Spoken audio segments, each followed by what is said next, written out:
These pants can age you 10 years, or they can take 10 years off, and the only thing deciding which one happens to you is a single measurement sitting on your own body right now that you can find in about 30 seconds. I am going to show you exactly where it is, and I promise you this: once you see it, you will never shop for pants the same way again. Maybe you have done this. Pulled a pair of wide-leg pants off the rack, held them up in the mirror, and thought, these are going to swallow me whole. Back on the rack they went. I did that for years too. Until someone finally pointed out something so simple, I almost laughed out loud. It was never the pants. It was 3 small, fixable things nobody had ever taught me to look for. Welcome back to Timeless Melanated, the space built around one idea. Fashion should work with the body you actually have, right now. Not the body the magazines designed for 30 years ago. If that is the kind of honest, no-filler styling conversation you have been looking for, this is a good moment to subscribe, because by the end of today, you are going to know exactly what most stylists charge a consultation fee to explain. Here is the promise. By the time we are done, you will know the exact fit, fabric, and length to look for. No expensive wardrobe overhaul required. You will know why your body genuinely holds clothing differently now than it did at 40, and why that was never a failure on your part. And you will know the one waistband placement that makes your legs look longer, in about the same 2 seconds it takes to bend gently to one side in front of a mirror. Stay with me for the 4th point especially. It is the detail that changes everything else on this list, and almost nobody explains it correctly. Here is a truth most women never get told. Volume does not hide you. Worn well, it announces you.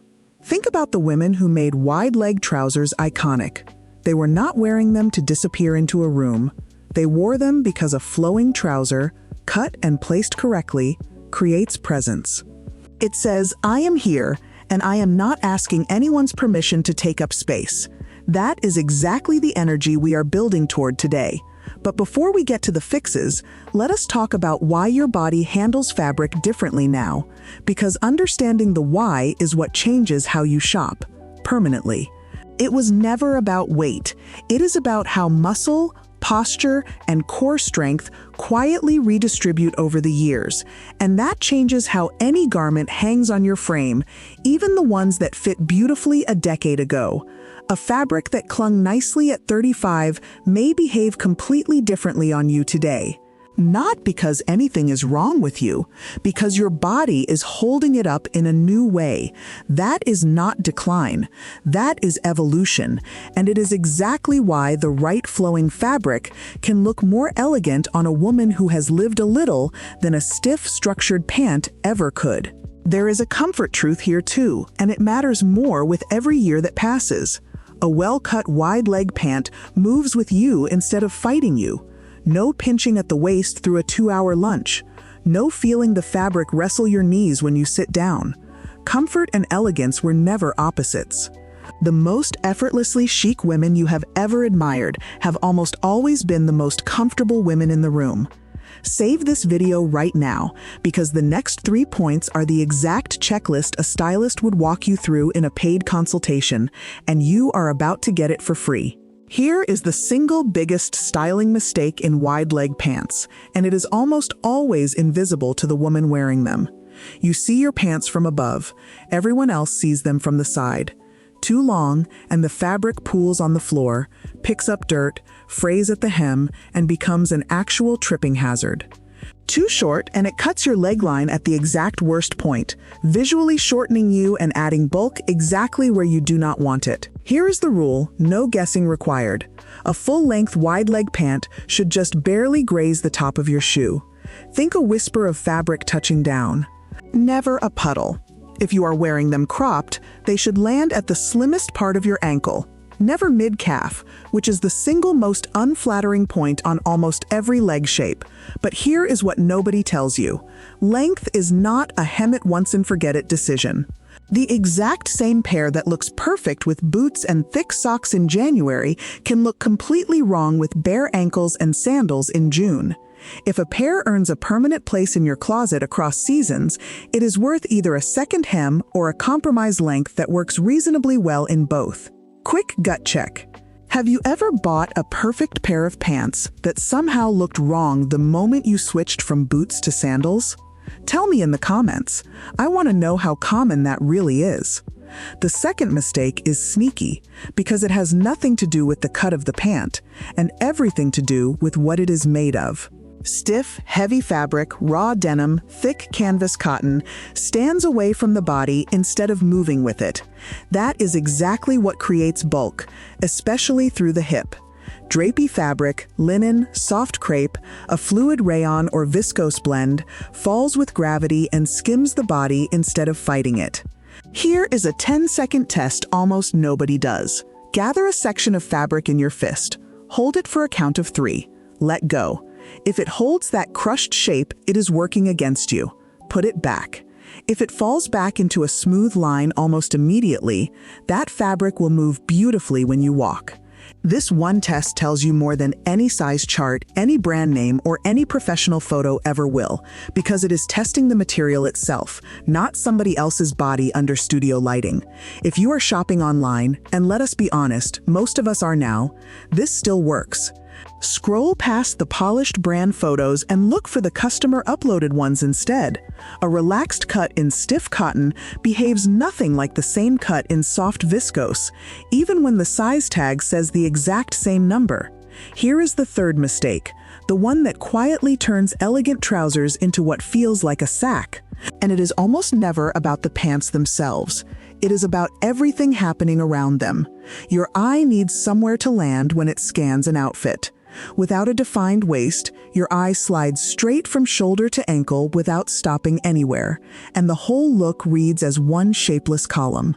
A defined waistline, a fitted top, a soft belt, a gentle tuck gives the eye that landing point, and that one detail does more for your silhouette than the cut of the pants ever could on its own.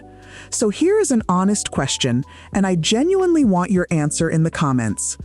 Of these first 3, which one is most likely happening in your closet right now? Length, fabric, or waist definition? Drop the word. I read every comment and it tells me exactly what to cover next. Now, the moment I promised you at the very top. This is the 4th point, and without question, it is the detail that changes everything else on this list. Where the waistband of your pants actually sits on your body matters more than almost any other decision you will make. And most women have genuinely never located their true waistline in their entire life. A true high-rise should sit right at your natural waistline, not above the belly button, not below it, at the narrowest point of your torso. When it sits exactly there, it does something that feels almost like a magic trick. It visually lengthens the leg and smooths the middle, without a single piece of shapewear involved. Here is how you find it, and it takes 30 seconds. Stand up if you can, and bend gently to one side. The crease that forms, that is your natural waist. That is the exact point a true high-rise should sit. And it is almost never where the mannequin photo suggests, because every body stores that crease in a slightly different place. Try this tonight, in front of your own mirror, before you buy another pair of pants online. It costs nothing, and it will change every fitting room decision you make from here forward. Here is the styling formula elegant dressers never abandon. When there is volume on the bottom, you need structure on top. That does not mean squeezing into something tight. It means choosing pieces that skim your shape instead of adding to the volume. A fitted knit tucked in at the front, a blouse with a soft half tuck, a blazer left open to create one clean vertical line down the body. Any of these anchors a flowing pant instantly. The mistake almost everyone makes without realizing it is pairing a wide flowing pant with an equally wide flowing top.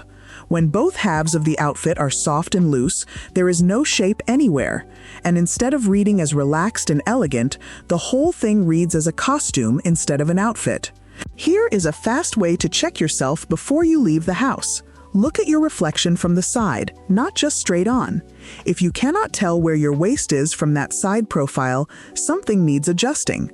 The side view does not lie the way a front view sometimes does.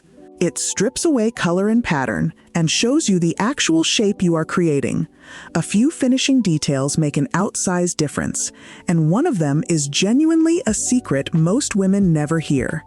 Keeping your top and pants in the same color family, cream with cream, navy with navy, creates one long, unbroken line from shoulder to floor. That single choice does more for how tall you look than a pair of heels ever could. Shoes matter just as much.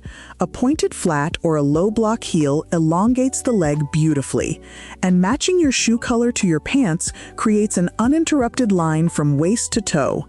Another quiet way to look taller without doing anything dramatic at all. And now, the tailoring trick I promised you earlier. If you can pinch more than 2 inches of extra fabric anywhere around the waist or hip when the pants are buttoned, that is not a sizing problem. That is a tailoring opportunity. A modest pair of pants, properly tailored, can look like it cost far more than it did. And here is what surprises most people.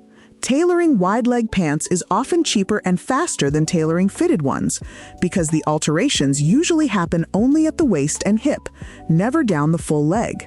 It is one of the most underused tools sitting in plain sight in almost every closet. I want to tell you about a moment that stayed with me. A woman in this community once wrote in the comments that she had avoided wide-leg pants for almost a decade, convinced they made her look lost. One hemming appointment and a properly placed high-rise later, she said something I have never forgotten. I did not change my body. I just finally understood it. That is the whole point of everything we covered today. None of this was ever about hiding. It is about understanding how fabric, structure, and proportion actually work, and using that knowledge on purpose instead of guessing every time you get dressed. You do not need to be a certain height, a certain size, or a certain age to wear wide-leg pants beautifully. You needed someone to explain the why behind the styling, not just hand you another list of rules with no context. Now you have it. And every conversation on this channel is built exactly the same way: specific, practical, and made for exactly where you are right now. If this gave you even one thing you did not know a few minutes ago, and I would bet it gave you a few, that is exactly why Timeless Melanated exists. Give it a like before you go. It is the simplest way to tell me that honest, respectful style conversation for women over 50 is actually wanted, and it is what keeps this channel finding the women who need it, instead of getting buried under content made for someone else entirely. And if you want more of this, real answers about dressing for the body you actually have, subscribe to Timeless Melanated and turn on notifications. New conversations on flattering fit, timeless style, and building real confidence after 50 go up regularly. And I promise you, every single one follows the same rule. No filler, no generic advice, just what actually works. One last question before you go, and I genuinely want your honest answer in the comments. Out of everything we covered today, length, fabric, waistline, rise placement, or tailoring, which one are you changing the very next time you get dressed? Not which one surprised you most, which one you are actually going to do differently. I will see you in the next one. Until then, hold your head high, stay comfortable in your own skin, and remember, your confidence is the most timeless thing you will ever wear.